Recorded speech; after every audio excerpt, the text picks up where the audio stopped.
біздің спортшыларға жетісу өңірінде толық жағдай жасалған ба? Әрине, біздің Жетісу облысында республикалық деңгейде осы спорттың доступности қолжетімділігі бойынша біз республика көлеміндегі алдыңғы қатарлардың бірі деп мақтанышпен айта аламыз. Енді осының аясында Жетісу облысында именно осы мүмкіндігі шектеулі азаматтарға арналған жеке бір орталық үлкен ғимарат кешен салу жоспарлап отырмыз. Осы жақында ғана естіген боларсыздар, президентіміздің тапсырмасы бойынша осы біздің жаттықтырушыларымызға 30% айлықтарына үстемақы қосылатын болады. Алдағы уақытта осы үстемақы алу бойынша осы жаттықтырушыларымыз арнайы семинар тренингтен өтіп барып сертификат алып, одан кейін барып осы 30% үстемақыны алуға мүмкіндіктер бар. Биылғы жылы Қазақстан Республикасының чемпионатын қабылдау жоспарлап отырмыз. Сол секілді біздің осындай ұлттық спортқа деген жақсы жұмыстар бар. Сонымен қатар облыс орталығында ғана емес, Жетісу облысының аудан қалаларына да арнайы біздің ұлттық спорт түрлерінің бөлімшелеріміз бар жаттықтырушылармен. Біз енді тек қана мемлекеттік бюджетке ғана қарап отырмай, біздің спорт мекемелері жалпы басқарма тарапынан инвесторлар тарту жұмыстарына да жақсы жұмыстар жүргізіп келеді. Мысалға айтып өтсек, Панфилов ауданының Көктал ауылында үлкен спорт ангар салып берілді Қазақстан халқының қорының.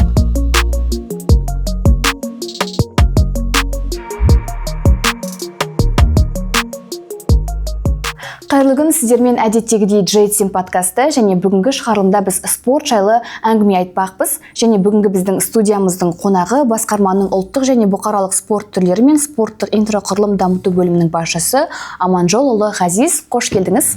Сәлеметсіз. Көңіл күйіңіз қалай? Жақсы. Тамаша. Енді өңірімізде Жетісу өңіріндегі спортшылардың жетістіктері өте көп. Енді осы бойынша алғашқы сізге сұрағым, біздің өңіріміздегі спорт саласының қаншалықты деңгейін жақсы бағалайсыз, сол туралы айтып кетсеңіз. Қалай ойлайсыз? Жалпы Жетісу облысында осы спорт саласын өкілетті орган ретінде Жетісу облысының дене шынықтыру және спорт басқармасы қарайды. Осы облысымыз Жетісу мен Алматы облысы бөлінген бері бізде осы басқарма қайта құрылған болатын. Жаңа Жетісу облысының атауымен. Жетістіктеріміз енді әралуан. Бізде айлап, тіпті апта сайын неше түрлі жетістіктеріміз, спортшыларымыз әлемнен де, Азия чемпионаттарынан да, республика чемпионаттарында үнемі келіп, біз олар қарсы алып отырамыз. Жетістіктеріміз көп, оны әрине әрқашан да әлеуметтік желілерге салып отырамыз. Жетістіктеріміз әр спорт түрінен өзінің бір жақсы нәтижелері бар. Ол жаңағы дзюдо болсын, бокс болсын, күрес болсын, әр салада өзінің біздің мақтаныштарымыз бар. Мысалға жақында ғана осы ауыр атлетикадан біздің жасөспірімдер арасындағы Азия чемпионатындағы Азия ойындарында Әскеров Әлихан деген біздің жас спортшымыз осы чемпион атанды. Сонымен қатар рекорд 3 мәрте рекорд енгізді. Сонымен қатар мына әйелдер күресінен юниорлар арасындағы әлем чемпионатында Дәулетжан Шахизада деген қарындасымыз қола жүлдегер ие болды. Ол әлем чемпионатында деген Жетісуның атынан, Қазақстан атынан қатысу біз үшін үлкен абырой деп ойлаймыз. Сонымен қатар біздің облыста бокс спорты жақсы дамыған болатын. Бізде бокстан арнайы балалар жасөспірім спорт мектебі бар, олардың да жетістіктері бар. Оның ішінде жаңағы Құмарбеков Нұрхан бар, Берікбай Диас, Биболсыңыз Сила бар, Сидоренко Мария, Екенбайқызы Қырлай, сонымен Тұрсынбек Анар деген секілді біздің жас спортшыларымыз осы облыстық, республикалық, халықаралық ареналарда жақсы нәтиже көрсетіп жүр. Тамаша, жаңа жақсы түртіп өттіңіз. Сіздерде апта сайын керемет енді жетістіктер болып жатады. Әртүрлі балаларымыз жан-жақты Азия болсын, сондай үлкен деңгейдегі жарыстарда төбе көрсетіп, керемет орындар алып келіп жатады. Әлеуметтік желілерден де оны әрдайым бақылап отырамыз, қарап отырамыз. Енді оның барлығы біздің Жетісу өңірінің жағдай жасауы деп ойлаймын. Спорт деңгейінің осыншалықты көтеріліп келе жатқандығы өзіңіз қалай ойлайсыз? Біздің спортшыларға Жетісу өңірінде толық жағдай жасалған ба? Әрине, біздің Жетісу облысында республикалық деңгейде осы спорттың доступности қолжетімділігі бойынша біз республика көлеміндегі алдыңғы қатарлардың бірі деп мақтанышпен айта аламыз. 1000 адамға шаққандағы спорт нысандарының болуы бізде 72% қарап отыр қазірдің таңда. Бұл республикалық көрсеткіштердегі еліміздегі жақсы көрсеткіштердің бірі деп айтуға толық тұрарлық. 75% кешірім сұраймын, 75% қамтылмай отыр. Мысалға өзіңіз білетіндей жаңағы жүзу бассейні бар бізде, үстел теннис орталығы, волейболшыларға арналған үлкен жаңағы волейбол кешенін ашып берді. Сол секілді аудан қалаларымызда да үлкен спорт кешендер ашылып жатыр.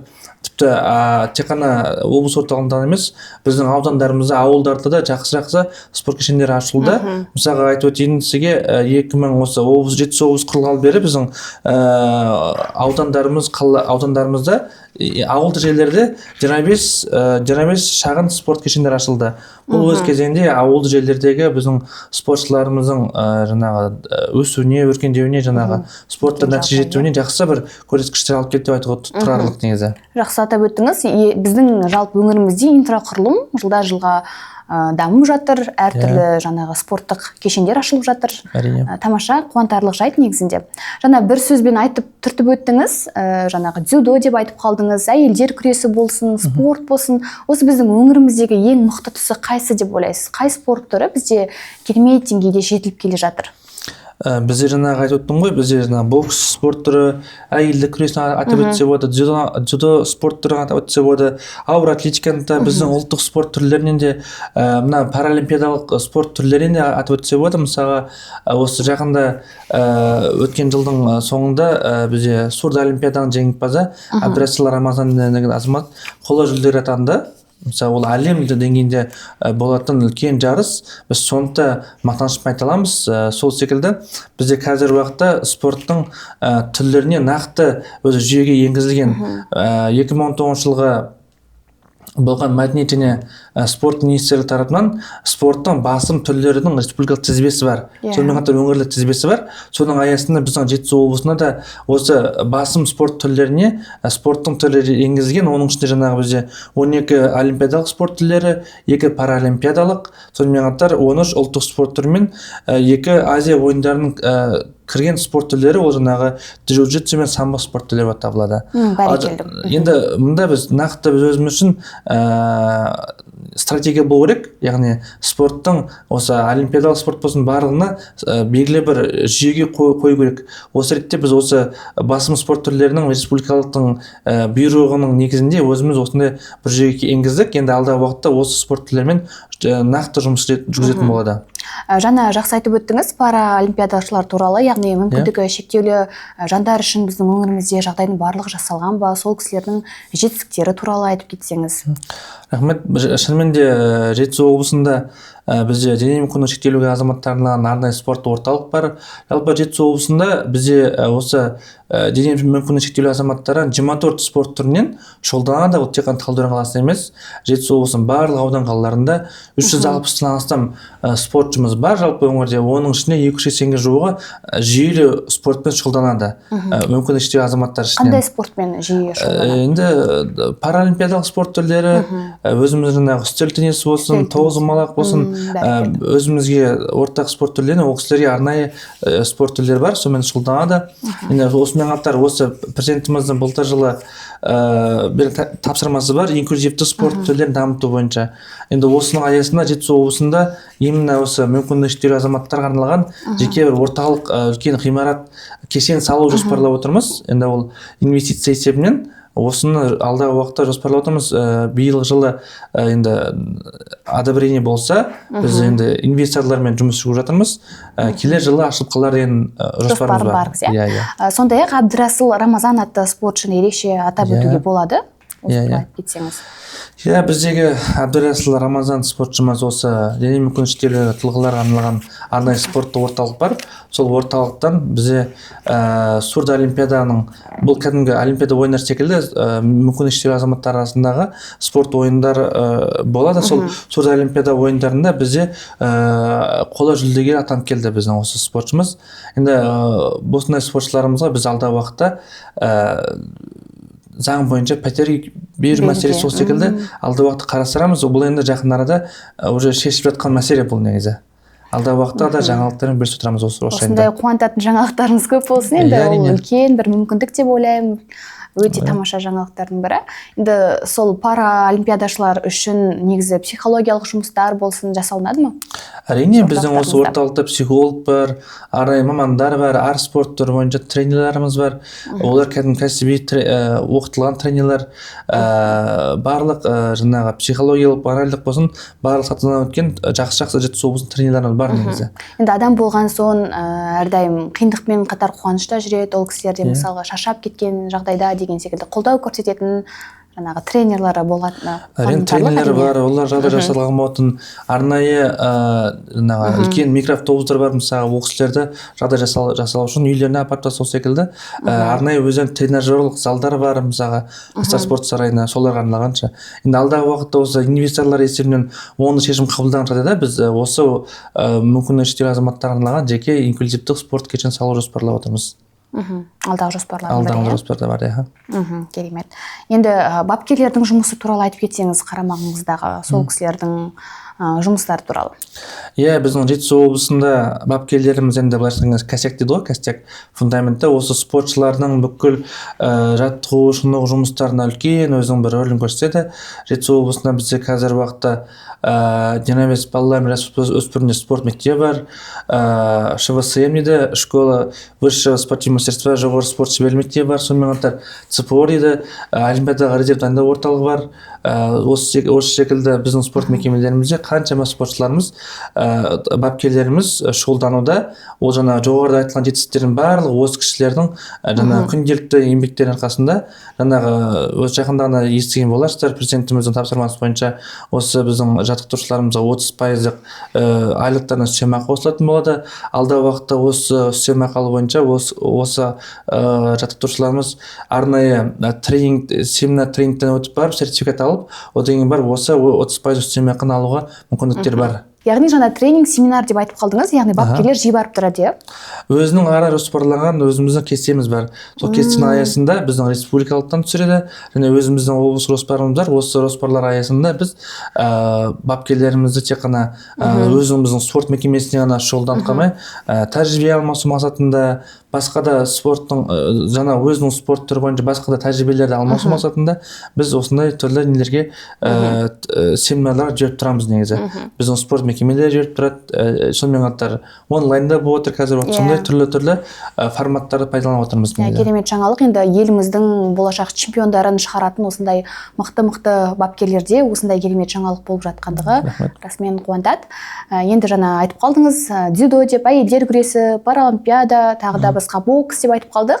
Ал елімізде, осы өңірімізде ұлттық спорт түрлерінде қалай айтсам болады, жетістіктер қалай жүріп жатыр? Яғни балалар қызығады ма ұлттық спорт түрлеріне?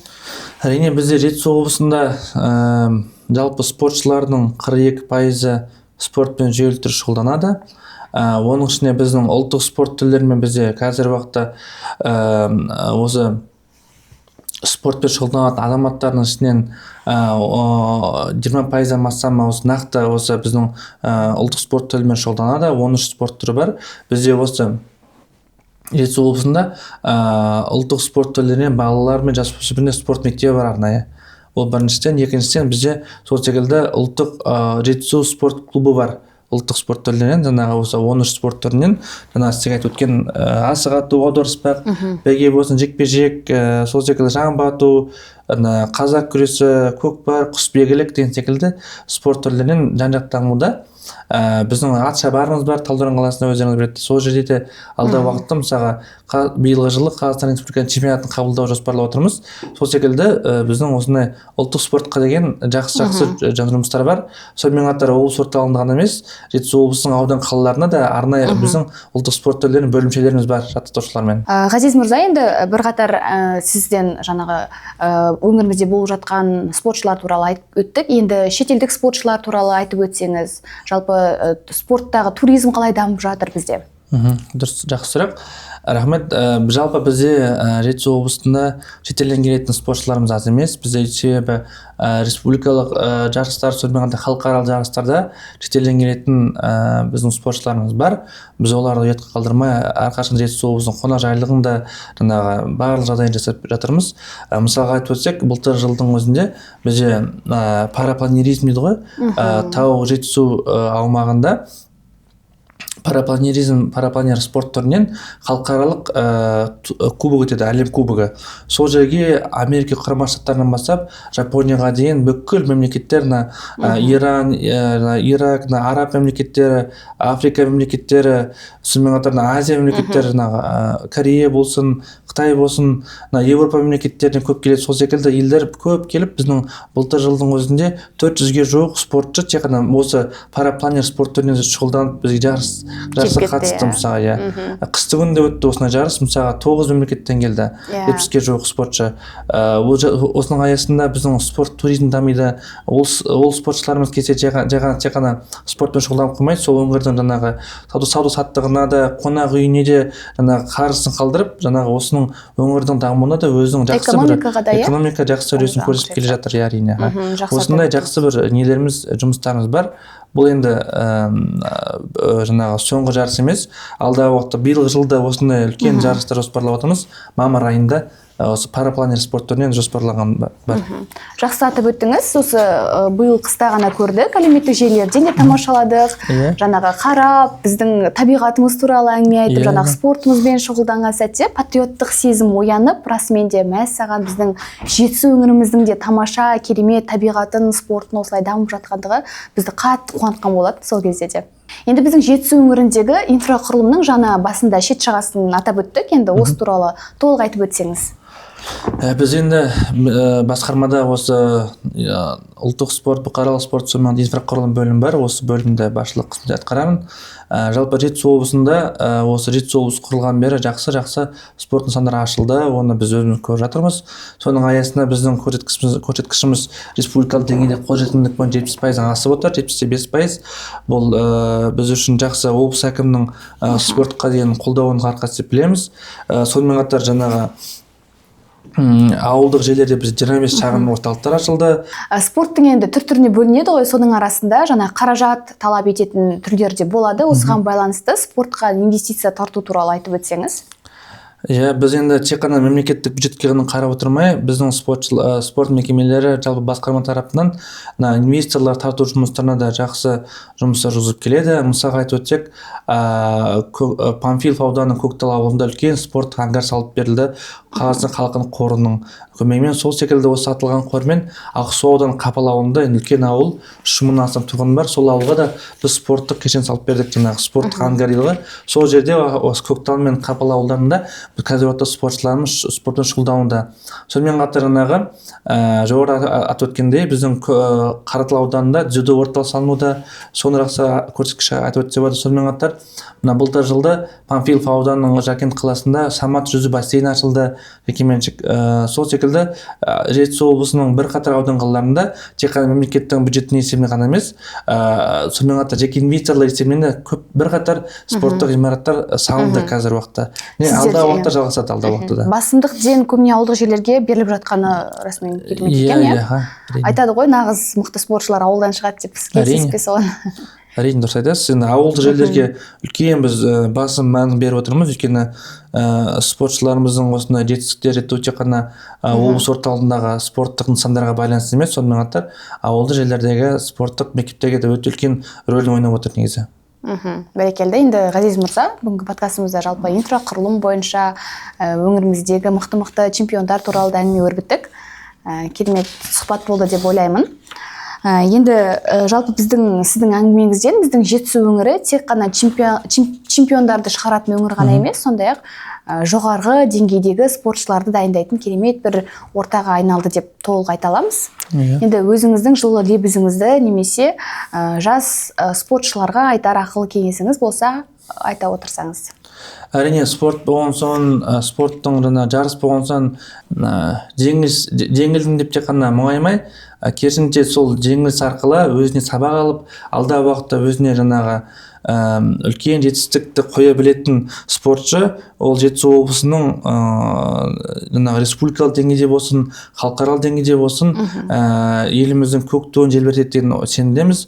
Жетісу облысының спортшыларына айтарымыз, әрқашанда спортқа шұғылданыңыздар, шұғылданбай енді ғана кірісіп жатсаңыздар, біздің Жетісу облысының барлық спорт мекемелері әрқашанда 24/7 дейді ғой, нағыз біздің спортшыларымыз әрқашанда спорт мекемелері әрқашанда ашық. Бізде жыл сайын спортқа іріктеу жүргізіледі, мысалға балалар арасында, соған қатысыңыздар. Әр ауданда болсын, ауылда болсын, облыс орталығында болсын, біз арнайы алдын ала жаңағы хабарландыру жариялап, осындай спорт түрін іріктеу жүріп жатыр, балаңызды алып келіңіз секілді түрлі блогерлерге саламыз. Осының аясында қалыс қалмай, сізде өзіңіз балаларыңызды спортқа беріп, жаңағы үйде сотка шұқылап компьютер ойнап отырғанша осындай жаңағы салауатты өмір салтын шақырамыз әрбір спортшымызды. Және қазіргі уақытта өзіміздің спортта жүрген азаматтарға айтарымыз, жеңісті көкте желбіретейік, Жетісу облысының намысын, Қазақстан Республикасының намысын тек алға көтеріп жүре берейік. Бәрекелді. Ғазиз мырза ата-аналарға құлақ қабыс ретінде де керемет атап өтті.